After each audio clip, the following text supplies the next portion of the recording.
نحمده ونصلي على رسوله الكريم أما بعد. قال الله تبارك وتعالى في القرآن المجيد: أعوذ بالله من الشيطان الرجيم، بسم الله الرحمن الرحيم. من عمل صالحا من ذكر أو أنثى وهو مؤمن فلنحيينه حياة طيبة وَلَنَجْزِيَنَّهُمْ أَجْرَهُمْ بِأَحْسَنِ مَا كَانُوا يَعْمَلُونَ. صدق اللہ العظیم. بزرگوں اور پیارے بھائیوں، قرآن کریم کی ایک آیت کریمہ میں نے آپ کے سامنے پڑھی ہے. آیت کریمہ میں اللہ رب العزت نے اپنی ایک ترتیب بیان فرمائی. یہ بیان کیا گیا ہے کہ اللہ کا سسٹم کیسے کام کرتا ہے. خلاصہ اور مفہوم یہ ہے کہ اللہ رب العزت کے نزدیک قاعدہ یہ ہے کہ جو کوئی مومن بندہ اچھے اعمال کرے گا، نیک کام کرے گا، اللہ رب العزت اس کو پرسکون اطمینان والی زندگی نصیب فرمائیں گے. یہ تو دنیا میں انعام ہوگا، اور آخرت میں اللہ رب العزت بہترین بدلہ عطا فرمائیں گے. اگر کوئی ایمان والا یہ چاہے کہ میری زندگی، دنیاوی زندگی اطمینان کے ساتھ گزرے اور آخرت بھی سنور جائے، اس کے لیے اللہ رب العزت کا قاعدہ یہ ہے کہ آپ اچھے اعمال کرو. یوسف علیہ السلام ابھی چھوٹے ہیں، چھوٹی سی عمر میں اپنے ماں باپ سے جدا ہو گئے، کئی کلومیٹر دور اپنے وطن سے، اپنے گھر سے بیچ دیے گئے، اور آپ کو مصر کے بازار میں بیچا گیا. جنہوں نے خریدا انہوں نے یوسف علیہ السلام کو اپنے محل میں لا کر رکھ دیا. آپ کی حیثیت ایک غلام کی تھی. ایک ہوتا ہے نوکر اور ایک ہوتا ہے غلام. غلام کے مقابلے میں نوکر کی پوزیشن اچھی کہلاتی ہے، کیونکہ نوکر کو تنخواہ بھی ملتی ہے، پگار ملتا ہے. غلام کا کوئی پگار نہیں ہوتا تھا، کھانا پینا وغیرہ مل جاتا تھا. تو یوسف علیہ السلام کو غلام بنائے گئے. دوسری بات یہ کہ ابھی کم عمر ہے، جسم میں اتنی طاقت نہیں ہے، لیکن یوسف علیہ السلام کو اپنے ماں باپ کی طرف سے جو تربیت ملی تھی اس کے حساب سے وہ رہے محل کے اندر. اس کے بعد جب جوانی کو پہنچے، وَلَمَّا بَلَغَ أَشُدَّهُ آتَيْنَاهُ حُکْمًا وَعِلْمًا، جب بھرپور جوانی میں پہنچے تو اللہ تعالیٰ نے آپ کو حکمت عطا فرمائی، علم سے نوازا. اس کے بعد بھی ایک بہت بڑی امتحان سے گزرنا پڑا. زلیخا کے ساتھ معاملہ پیش آیا. بے قصور ہونے کے باوجود آپ کو جیل خانے میں 9 سالوں تک رہنا پڑا. تو آپ کی زندگی کا ایک بڑا حصہ اس طرح گزر گیا کام کرتے کرتے. اس کے بعد اللہ رب العزت کی طرف سے حالات بدلے. بادشاہ کو خواب آیا، خواب کی تعبیر بتانے والا کوئی نہیں تھا. یوسف علیہ السلام نے تعبیر بتائی، بادشاہ کو تعبیر پسند آئی، اور یوسف علیہ السلام کو اپنا خاص آدمی بنا لیا. بلکہ یوسف علیہ السلام نے تقاضا کیا، اجعلنی علی خزائن الارض انی حفیظ علیم، مجھے آپ کے ملک کا خزانچی بنا دیجیے، کیونکہ نظام کس طرح چلانا ہے وہ اللہ نے مجھے سکھایا ہے. تو کہاں غلامی، کہاں قید خانہ. اس کے بعد اللہ رب العزت نے سیدھا آپ کو پہنچا دیا تخت شاہی پر. بادشاہ نے آپ کو ہی بادشاہ بنا دیا. جب وزیر تھا تو وزیر نے آپ کو وزیر بنا دیا. تو وزیر بننے سے پہلے کی جو زندگی ہے مسلسل سنگھرش ہے، عمل ہے، کام ہے، محنت ہے، مزدوری ہے. جب یہ سارے کام ہوئے اس کے بعد اللہ رب العزت نے آپ کو تخت شاہی پر پہنچایا. ہمارا پرابلم یہ ہے کہ ہمیں بغیر کچھ کیے اوپر چلے جانا ہے, بڑا بن جانا ہے. لیکن اللہ رب العزت کا سسٹم یہ ہے کہ پہلے تم کام کرو, اس کے بعد تم کو اونچائی پر پہنچایا جائے. کبھی کبھار ایک آدھ قصے میں اللہ تعالیٰ اپنا سسٹم بدل دیتے ہیں, کسی کو ڈائریکٹ مل جاتا ہے, وہ بھی اللہ اپنی قدرت دکھانا چاہتے ہیں. ورنہ ہر ایک کے لیے قاعدہ نہیں ہے, ہر ایک کے لیے اصول اور ترتیب. اللہ رب العزت کی ترتیب تو یہ ہے کہ آپ پہلے محنت کرو, پھر آپ کو اونچائی پر پہنچایا جائے گا. آج کے دور میں پیسہ مال سب کچھ ہونے کے باوجود لوگ پریشان حال ہیں. اللہ والوں نے بتایا کہ 4 چیزیں آدمی اختیار کر لیں تو اس کی دنیا بھی سنور جائے گی, آخرت کی سنور جائے گی. 4 چیزیں اور بالکل آسان. پہلا کام یہ کرنا ہے کہ آدمی اپنے اعمال کو سنوار لے, نیک اعمال کرنے والا بن جائے. اس کے بدلے میں اللہ تعالیٰ حالات سنوار دیں گے, ماحول ٹھیک کر دیں گے, خوشگوار کر دیں گے. جیسے کہ یوسف علیہ السلام کے معاملے میں ہوا کہ ان کے اعمال صحیح تھے, اللہ تعالیٰ نے ماحول بدل دیا, حالات بدل دیے, سنوار دیے. تو اعمال سنواریں گے, اللہ تعالیٰ حالات سنواریں گے. دوسری چیز اللہ والے یہ بیان فرماتے ہیں کہ آدمی اپنی آخرت سنوارنے کے پیچھے لگ جاؤ, آخرت سنوارنے کے پیچھے, تو اللہ تعالیٰ اس کی دنیا سنوار دیں گے. بندہ لگا ہے آخرت کی محنت میں, اللہ تعالیٰ آخرت کے ساتھ ساتھ دنیا بھی سنوار دیں گے. اور اس کے کئی سارے واقعات, کئی ساری مثالیں دنیا میں موجود ہیں. حضرت سفیان ثوری رحمۃ اللہ علیہ کا نام ہم جانتے ہیں, بہت بڑے اللہ والے تھے, فقیہ تھے, آخرت کی دھن لگی ہوئی تھی. اللہ رب العزت نے ایک آدمی کے دل میں یہ بات ڈال دی, سفیان ثوری کی محبت ڈال دی کہ وہ آدمی سال کے 365 دنوں کے 365 جوڑ کپڑے سلا کر حضرت کی خدمت میں پیش کرتا ہے. روز کا ایک نیا جوڑا کپڑے کا. سفیان ثوری آخرت کی فکر میں, اللہ رب العزت نے دنیا میں یہ چکر اپنا چلا دیا, روزانہ نئے کپڑے. اب انہوں نے بھی اپنا یہ سسٹم چلایا کہ جو کپڑا پہن کر شام کو نکالا وہ کسی غریب کو صدقہ کر دیا. کپڑے نئے ہیں, ایک ہی دن پہنے, ادھر یہ پہن کر دیتے جاتے, ادھر اللہ تعالیٰ نے اس بندے کے دل میں محبت ڈالی تھی, وہ روزانہ نئے جوڑا کپڑا حضرت کی خدمت میں پیش کرتا تھا.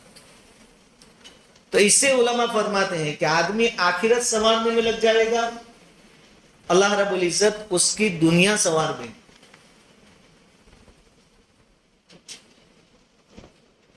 ہارون رشید بادشاہ گزرے ہیں. ایک مرتبہ اپنے محل میں کھڑکی سے دیکھ رہے تھے, ان کے محل کے پاس ایک مسجد تھی. امام ابو یوسف رحمۃ اللہ علیہ تشریف لا رہے تھے. یہ بھی بہت بڑے فقیہ ہیں امام ابو یوسف رحمۃ اللہ علیہ, امام ابو حنیفہ رحمۃ اللہ علیہ کے شاگرد ہیں. آپ کے ساتھ 2 طالب علم چل رہے تھے, 2 اسٹوڈنٹ آپ کے. حضرت نے جہاں اپنے جوتے نکالے, دونوں طالب علموں نے یہ چاہا کہ حضرت کے جوتے میں اٹھاؤں.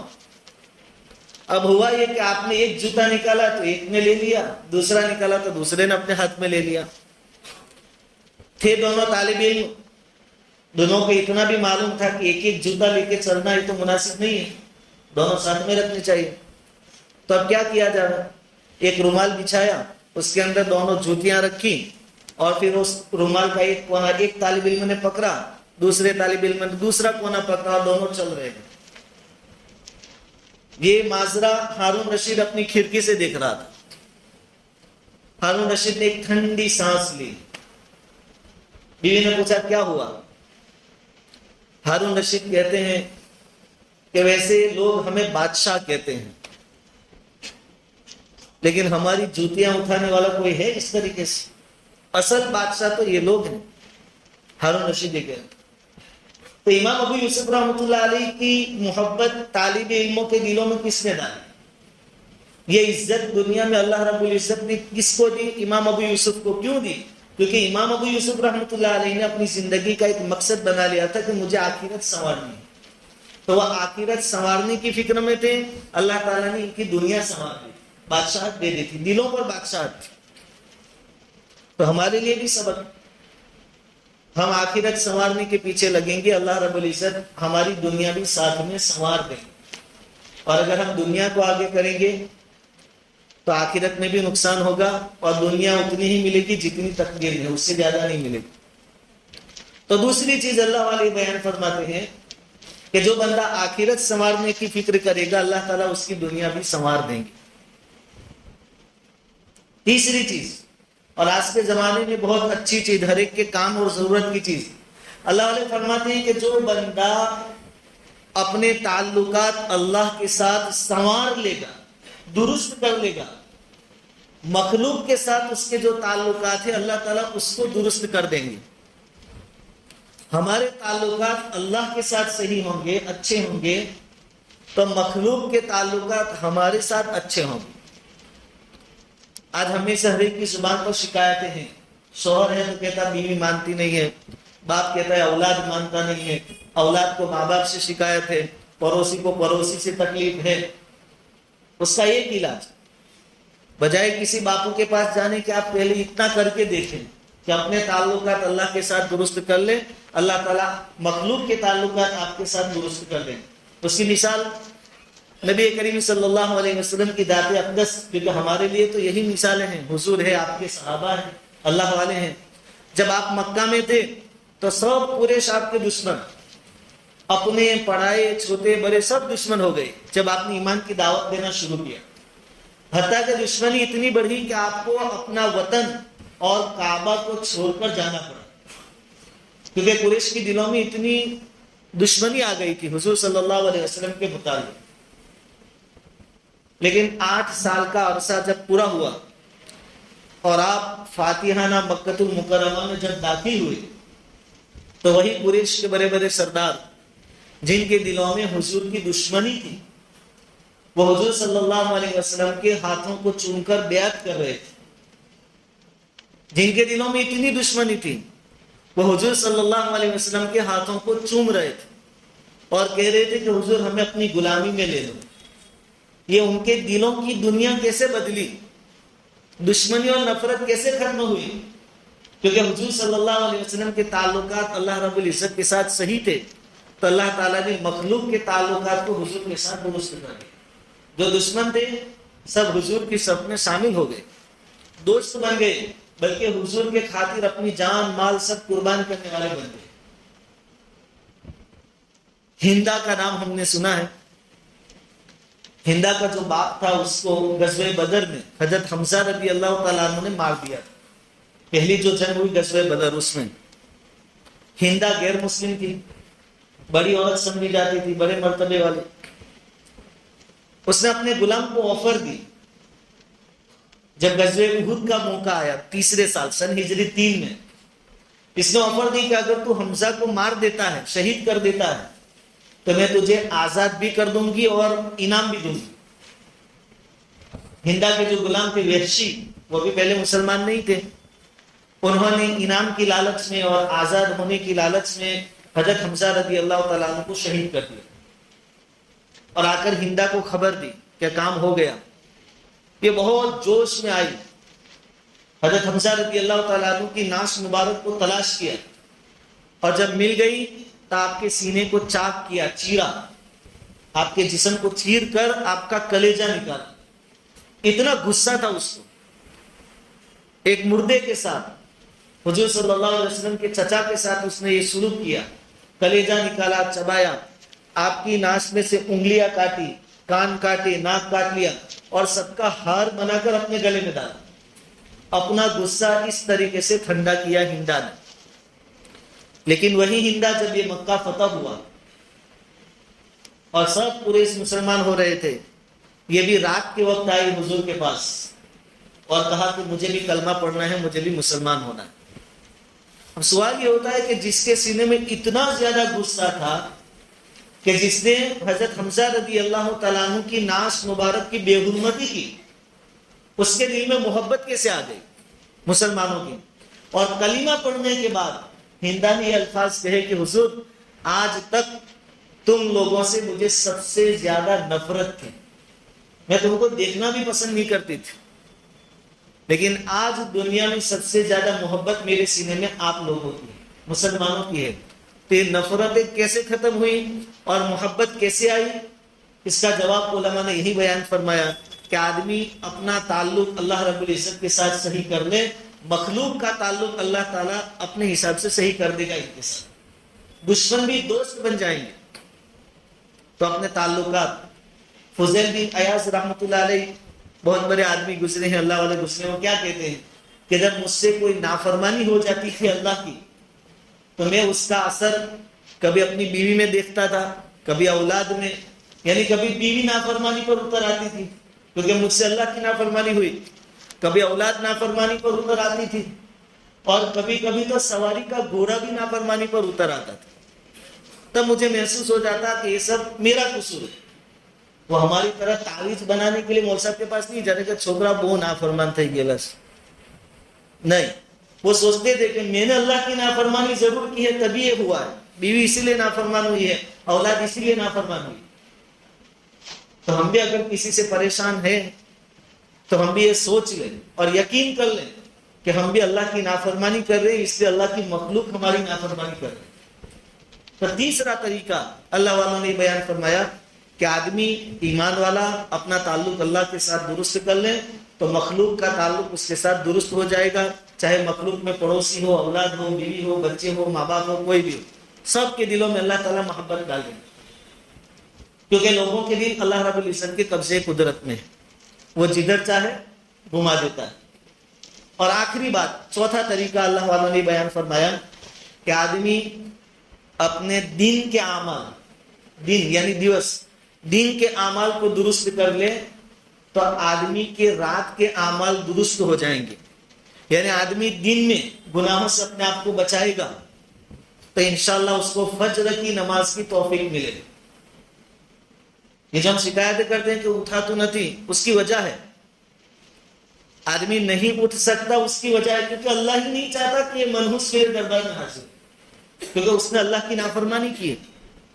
دن میں اگر اللہ تعالیٰ کی نافرمانی کریں گے تو پھر رات کو عبادت کی توفیق نہیں ملے گی۔ آپ چاہتے ہیں کہ ٹھنڈی کی لمبی راتیں ہیں، تہجد پڑھیں، قرآن کریم کی تلاوت کر لیا کریں، بہت وقت رہتا ہے، فجر کی نماز میں جلدی آ جائیں تو آپ دن میں اپنے آپ کو گناہوں سے بچائیں، انشاءاللہ العزیز تہجد کی توفیق بھی ملے گی، فجر کی نماز بھی وقت پر ادا ہو جائے گی۔ بہرحال پوری بات کا خلاصہ کہ اللہ والوں نے یہ بات بیان فرمائی ہے، اور قرآن کی اس آیت کریمہ کو سامنے رکھ کر اللہ تعالیٰ نے فرمایا من عمل صالحا من ذکر او انثی وهو مؤمن، جو بھی ایمان والا اچھے اعمال کرے گا چاہے مرد ہو یا عورت، ہم اس کو بہترین زندگی دیں گے، اطمینان والی زندگی دنیا میں، اور آخرت میں ہم اس کو اچھا بدلہ عطا فرمائیں گے۔ تو اللہ والوں نے فرمایا 4 چیزوں کا اہتمام کریں، اللہ تعالیٰ ہماری زندگی سنوار دیں گے۔ اعمال کی اصلاح کر لیں، اللہ تعالیٰ حالات کی اصلاح کر دیں گے۔ اللہ سے اپنا تعلق درست کر لیں، مخلوق سے ہمارا تعلق اللہ رب العزت درست کر دیں گے۔ دین کے اعمال اچھے کر لیں، اللہ رب العزت رات کے اچھے اعمال کی ہمیں توفیق عطا فرمائیں گے۔ اور چوتھی بات، ہم آخرت سنوارنے کی فکر میں لگ جائیں، اللہ رب العزت ہماری دنیا بھی سنوار دیں گے۔ اللہ تعالیٰ کہیں سنی باتوں پر عمل کی توفیق عطا فرمائے۔